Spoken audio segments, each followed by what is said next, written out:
Cerita tentang meninggalnya Presiden Korea Utara pasti telah Anda dengar baru-baru ini. Memang cukup menghebohkan dunia, meskipun belum jelas kebenarannya. Apakah Presiden Kim Jong-un memang meninggal dunia? Namun, di sisi lain, ada sebuah cerita yang tak kalah menghebohkan tentang kehidupan seorang Muslim yang tinggal di Korea Utara. Bagaimana dia beribadah, bahkan bagaimana dia melakukan atau merayakan hari-hari besar Islam. Berikut sebuah cerita yang dilansir dari situs berita CNN Indonesia.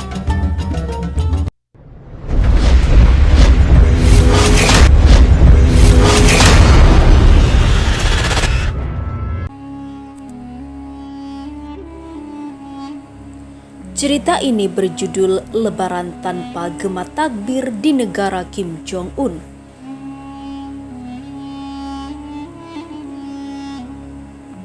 Hari Raya Idul Fitri tahun ini menjadi yang kesekian kalinya saya habiskan di Korea Utara. Negeri perantauan selama kurang lebih 20 tahun terakhir. Tak pernah terbersit dalam pikiran bahwa saya bisa tinggal selama itu di negeri nan unik ini. Pertama kali menginjakkan kaki di Korea Utara sekitar tahun 1999. Saya ditempatkan menjadi salah satu staf lokal Kedutaan Besar Republik Indonesia di Pyongyang oleh Kementerian Luar Negeri. Kini negara itu dipimpin oleh pemimpin tertinggi Kim Jong-un, menggantikan ayahnya Kim Jong-il yang tutup usia pada 2011 lalu. Rasa senang membuncah ketika mengetahui bahwa saya ditugaskan menjadi salah satu staf lokal di KBRI Pyongyang. Saat itu internet belum ada sehingga akses informasi juga belum memadai, jadi ekspektasi saya semua luar negeri itu sama. Saat itu saya membayangkan Korea Utara tak jauh berbeda seperti negara di kawasan Eropa Timur, penuh dengan bangunan-bangunan klasik dan bebas. Namun semua gambaran itu berbeda ketika saya sampai di Pyongyang. Kota terbesar di Korea Utara ini sangat sepi jika dibandingkan ibu kota kebanyakan negara, khususnya Jakarta. Kendaraan pribadi jarang melintas meski jalan raya beraspal dan tertata. Maklum, semua kendaraan yang berlalu lalang di jalanan itu milik negara, sehingga jumlahnya terbatas. Penduduk lokal yang punya mobil sendiri, semua penduduk di sini mengandalkan transportasi publik atau berjalan kaki untuk berpindah tempat. Namun jangan salah sangka dengan negeri ini, karena Korea Utara sudah punya kereta bawah tanah atau Pyongyang Metro sejak tahun 1970-an. Treknya saja mencapai 110 meter di bawah tanah. Moda transportasi ini sebagian besar dibangun berkat bantuan Cina dan menjadi kereta bawah tanah terdalam di dunia. Bus, tram, dan taksi juga beroperasi di ibu kota. Meski cukup banyak moda transportasi publik, tapi jangan harap bisa leluasa menjelajahi kota lainnya selain Pyongyang. Sebab semua warga asing harus dapat izin aparat setempat sebelum pergi ke luar kota Pyongyang. Peraturan ini diterapkan atas dasar keamanan. Meski secara keseluruhan warga lokal ramah dan baik, tapi mereka tetap menjaga jarak dengan warga asing. Warga lokal di sini sangat menghormati warga asing, bahkan terkadang memperlakukannya cukup berlebihan. Seperti mempersilahkan untuk menyelak antrean kasir di swalayan atau restoran. Selain hal-hal yang bersifat duniawi, kumandang azan adalah hal yang cukup membuat kangen kampung halaman. Sejak saya tinggal di Pyongyang, saya tak pernah lagi mendengar merdunya suara azan. Meski tidak ada larangan memeluk agama tertentu, namun fasilitas beribadah di Pyongyang yang juga sangat terbatas. Pemerintah di sana hanya menyediakan gereja sebagai tempat beribadah. Tapi untungnya masih ada masjid milik kedutaan besar Iran di kompleks kami.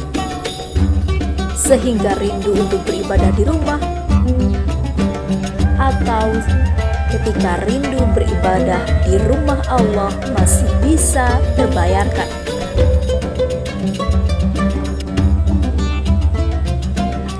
Puasa di Korea Utara lebih lama. Rasa homesick semakin kuat ketika bulan Ramadan tiba. Menjadi warga minoritas di sini cukup membuat saya kesepian ketika bulan Ramadan datang. Apalagi waktu puasa di sini sekitar 16 jam. Dimulai waktu imsak sekitar pukul 3 dini hari dan buka puasa sekitar pukul 7.30 setiap harinya. Belum lagi ketika musim panas tiba, waktu berpuasa bisa jadi lebih panjang lagi. Jika di Indonesia, tradisi berbuka puasa dimeriahkan oleh berbagai macam jajanan manis dan gorengan gurih, di sini makanan halal pun sulit ditemui. Untuk itu, saya mengakalinya dengan memasak sendiri atau membeli makanan non-daging seperti seafood dan sayur-sayuran.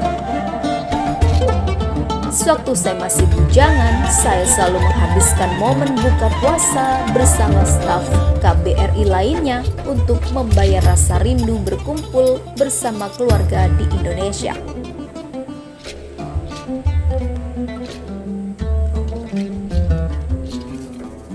Kini, setelah berkeluarga, rasa rindu itu terbayarkan sudah dengan menghabiskan momen Ramadan di sini bersama anak-anak di Korea Utara dan istri saya yang merupakan warga Mongolia.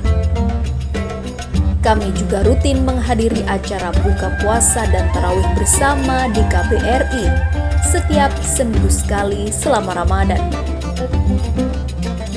Kerinduan akan kampung halaman juga semakin besar ketika saya tak bisa mendengar lantunan semangat takbir di malam menjelang Hari Raya Idul Fitri.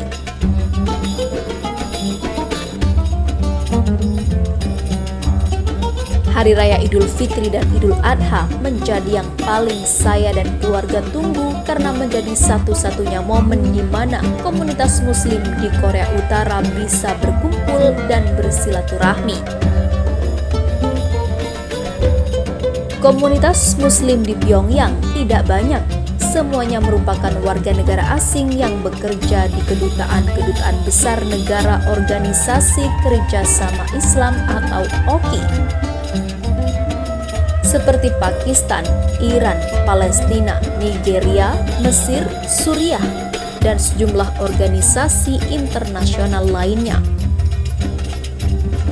Saat Lebaran tiba, kami biasanya berkumpul di sebuah aula untuk sholat Id bersama. Selesai sholat, kami lalu saling bertukar masakan khas negara masing-masing.